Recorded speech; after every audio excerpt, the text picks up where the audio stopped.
It ain't the left side or the right side, then it must be the fin side. It ain't the left side. Thank you, Solo D. Welcome to another episode of On the Fin Side here with Kat and Paul. You can follow us on Facebook, Twitter, Spreaker, iTunes, YouTube, iHeartRadio, and on Spotify. Also, check out our merch store, on-the-finside.threadless.com.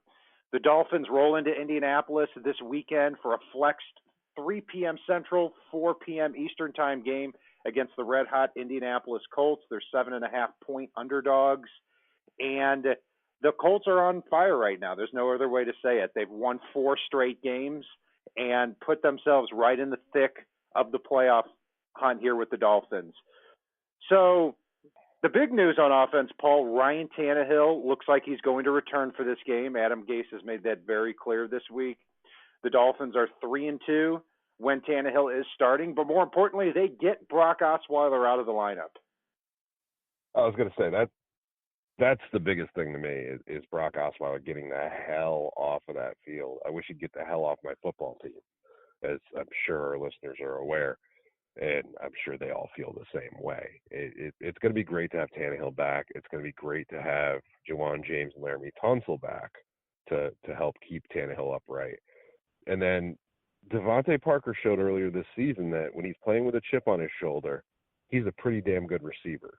So while I don't think Devontae is a guy that's going to keep that chip on his shoulder, I like having that for Tannehill's first game back, especially with, the fun team already on IR between Jakeem Grant and Albert Wilson. And in the last 3 games, there were 2 times that Devontae Parker was deep for a 60 or 70-yard touchdown that you or I could have thrown, and absolutely 100% missed them. So the whole over-the-top passing game going deep has flat out not been there with Brock Osweiler. Hopefully the Dolphins get that protection with Laramie Tunsil and Juwan James and are able to go downfield a little bit more. And they should be able to, because the Colts outside pass rush, it's not all that great. I mean, they've got Jabal Sheard, who has 5 sacks. Kamoko Toure, their rookie, has 4.5. But other than that, not a lot of outside pass rush. Paul, looking at the running game, too, Frank Gore's obviously in the middle of a great season. Very good 1-2 combo with Kenyon Drake right now. But the Colts' run defense, 2.26 yards a carry allowed to opposing starting running backs over the last 2 games. Very important, though, that they established that run so that Tannehill has some balance. Yeah, I don't worry about Miami's run game. I mean, between Drake and Gore, they should be able to get something going here. And given the fact that Miami is able to open the offense back up again and go over the top with Tannehill back in the lineup, that's going to allow a little bit of wiggle room. And Gase is going to dial up the screen game if he has to, if they can't get the run game going. And so I'd like to see Miami do something involving their running backs too that you and I have talked about a lot, and that's split Drake a little bit more. Have him and Gore in the lineup at the same time. Do some interesting things. I know they want to run the Wildcat a little bit with Kalen Ballage in there since he ran it in college a lot, but really getting Drake and Gore those carries in this game is going to be critical to opening everything up for the offense. Yeah, and the Dolphins are not going to have in this contest, not going to have Jakeem Grant. They're not going to have Albert Wilson. Obviously, those 2 players are out for the year. Mike Gesicki has struggled to acclimate himself into the passing game, hasn't been much of a factor, so we could see a little bit more of that, and I think it is important that they do that. Other notes here on offense, the Colts' big star is rookie linebacker Darius Leonard. He was a second-round pick, a guy we had our eyes on for the Dolphins in the second round. He's looked like a very, very good player. But one thing to keep in mind, too, here, Paul, the Colts' defense, it's a very bend-but-don't-break passing defense here. So the Colts have allowed on the season to opposing quarterbacks a 72% completion percentage. That is a ridiculously high amount there. So it kind of feeds into really what Tannehill does best, and that is have a high completion percentage, move the ball downfield, and the Dolphins might be able to put together a couple of long drives here. They should be able to. And one thing that you touched on as well is the fact that Gesicki hasn't been a factor. I know he wasn't a huge factor before Tannehill went out with injury, but he didn't really get the opportunity to develop with Brock Osweiler. His route tree is not in Brock Osweiler's wheelhouse. I mean, Gesicki's a guy that he's supposed to stretch the field, and that is the exact opposite of what you need with Brock Osweiler because he can't stretch the line of scrimmage. So it'll be interesting to see how much Gesicki really has developed, and we haven't been able to see it yet. The other guy I want to see a lot of in this game is I want to see a lot of Nick O'Leary. He'll serve as that safety valve for Tannehill to keep that completion percentage up, but he's also going to help protect Tannehill from the lack of pass rush that the Colts have. And let's face it, we're looking at a game where we don't expect much pass rush from either side, considering what you've told me before about Andrew Luck and how long it's been since he's gotten sacked, and the Colts don't have a pass rush. So we'll probably see one of those games where it's like 11 sacks from both combined between both sides of the field. Yeah, and it'll be interesting to see if Nick O'Leary, if it's even necessary to keep him in to block, because that's the advantage of having a healthy Juwan James and a healthy Laramie Tunsil, is that you can fend off a lot of times that outside pass rush. So O'Leary's been a very good player. I hope he stays around next year when he's a restricted free agent, and I think that he will. Let's see about his role here in this game. Moving on to the defensive side of the ball, no easy way to say it. The Dolphins' defense has been terrible the last several weeks, really since early in the season, other than the 13-6 Jets win a couple of weeks ago. And it seems that the better the quarterback is on the other side, the bigger the struggle is for this defense. Andrew Luck has 29 touchdowns this season. He's on pace for 47. If he did that, he would join Dan Marino as one of 5 quarterbacks to have over 45 touchdowns in a season. Pat Mahomes may join them as well, but you get the picture.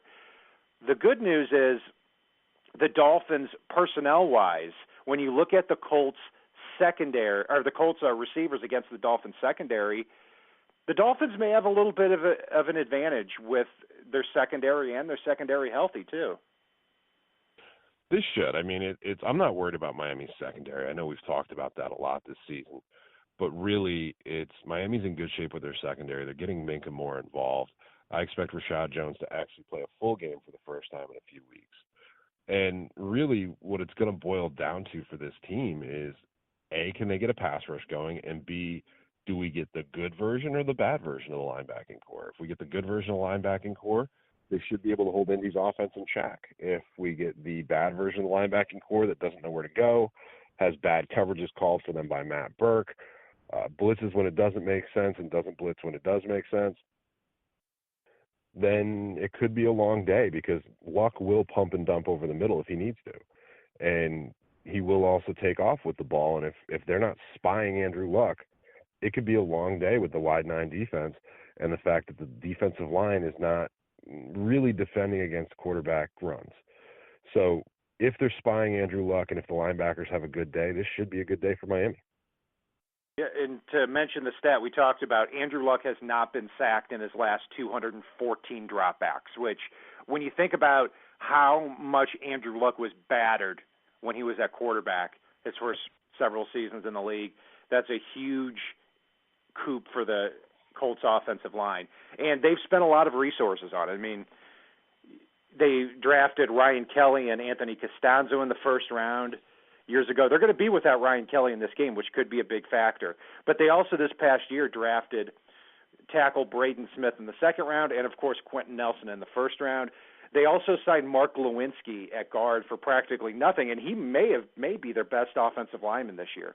So it's scary to think that with how good Andrew Luck was before, now they're averaging 36.5 points a game over the last 4 games because he's been so well protected. Looking at the Colts running back, really 3-headed, I don't know if it's a monster, but they've got 3 good running backs too, and Marlon Mack, Nyheim Hines, and Jordan Wilkins. They're averaging close to 5 yards a carry on the season. Marlon Mack has taken the lead in that running back race over the last several weeks. He had 16 carries for 61 yards last week. But this is not as good running back talent-wise that the Colts have, that the Dolphins have faced throughout the year when they've just been getting gashed either.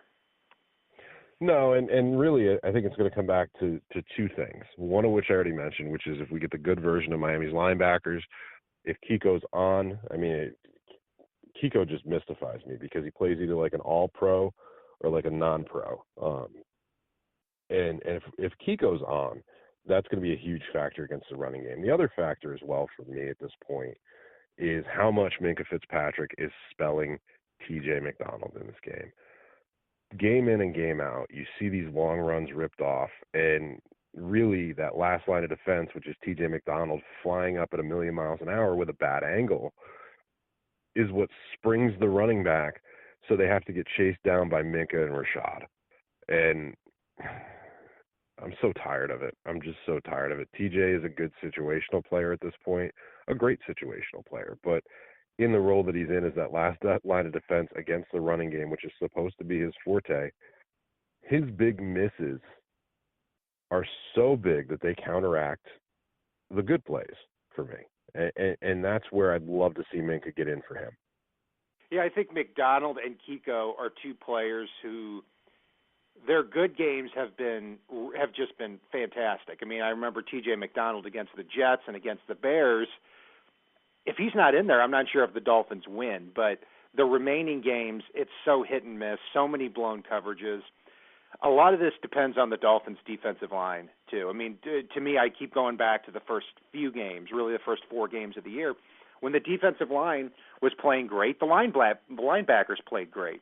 And when they're not, it's hard for those undersized linebackers to get downhill, to hit those gaps, and to stop the run. And that's where the Dolphins have had such a big problem in the running game this year. So hopefully they can tighten up a little bit. An advantage the Dolphins may have, though, is, and one I'm really looking at, is if Bobby McCain can go one-on-one with T.Y. Hilton and defend him downfield, which I do think he has the makeup to do, then the Dolphins are going to be able to take Minkah, take Xavier Howard, and allow them to win their matchups. That's where the Dolphins have to tighten up a lot on defense, because if needless to say, if they're allowing 36, 37 points a game on defense, as the Colts have been scoring the last 4 games, Dolphins aren't going to win this game. Well, and one thing, and I'm glad you brought up the first 4 games, because there's one game I want to go back to in there. Now, Matt Burke has taken a lot of flack from us. He's taken a lot of flack from other Dolphins fans, from the media. One thing that I will say Matt Burke did beautifully this year was the scheme that he deployed against the Titans. And that's a scheme that he needs to deploy here against Andrew Luck. And I'm not saying Marcus Mariota is Andrew Luck, but Marcus Mariota's a mobile quarterback that can make all the throws. And you look at the way that the defensive line was schemed to play out of the wide 9 in that game, the way the linebackers were schemed. It was to defend against the short routes and to really stay home a little bit extra just to defend against the mobility of the quarterback and the dual-headed monster that is the Tennessee Titans backfield. If Miami schematically comes out and basically plays like they're playing the Titans in this game, Miami can very easily win this game. They will defend against Andrew Luck taking off with the ball. They'll still be able to get a little bit of a pass rush. They may not get there, but they'll put some hits on Luck, which will affect him. And they'll be able to depend on their secondary to just do most of the coverage responsibilities, which is fine.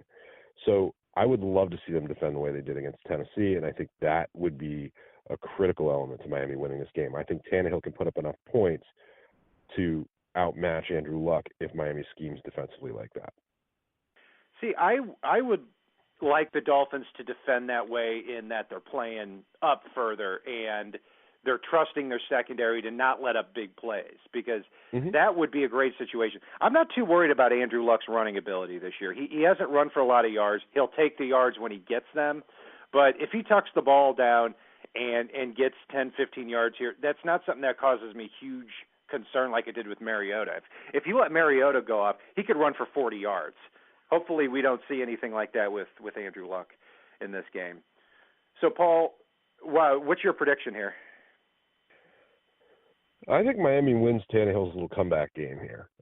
It's nice to be able to say that again, because it's, the last few weeks there's been so many doubts with Brock Osweiler in the lineup. I know a lot of folks were high on him at first, and he really showed his true colors that we were pointing at from the get-go. But for me, I think Andrew Luck will put up some points. I think anybody that tells you otherwise is smoking something that's legal in Colorado. But honestly, I think Miami can pull this off. I think Miami can actually drop 30 points in this one and win it 30 to, I'm going to go 24. I had a similar score except the other way around. And, one thing I think the Dolphins may have working for them, too, is that the Colts have won the last 4 games, but it's against the Bills, the Raiders, the Jaguars, and the Titans at home. So they haven't exactly faced a murderer's row schedule. So, but then again, Miami right now is not a murderer's row opponent either. But I see this being the game that really breaks the back of Matt Burke as defensive coordinator, if that hasn't happened already. Because Tannehill's coming back. I think he's going to be pumped up. I think he's going to complete a high percentage of his passes, which a lot of quarterbacks do against the Colts. And I think he'll be well protected too. I think it ends up being more of a shootout between Luck and Tannehill based on the matchups. And I see the Colts winning this game 30-27. That will do it for our breakdown of the Miami Dolphins Indianapolis Colts matchup. Huge one here going into Week 12 for both teams. You can follow us on Facebook, Twitter, Spreaker, iTunes, YouTube, iHeartRadio, and on Spotify. And if it's not on the right side and it's not on the left side, it is on the fin side. Solo D, take us home. It ain't the left side or the right side, and it must be the fin side. Inside. It ain't the left side or the right side, and it must be the fin side. Listen, Dolphins fans across the land all tuning in to see what Brian Cat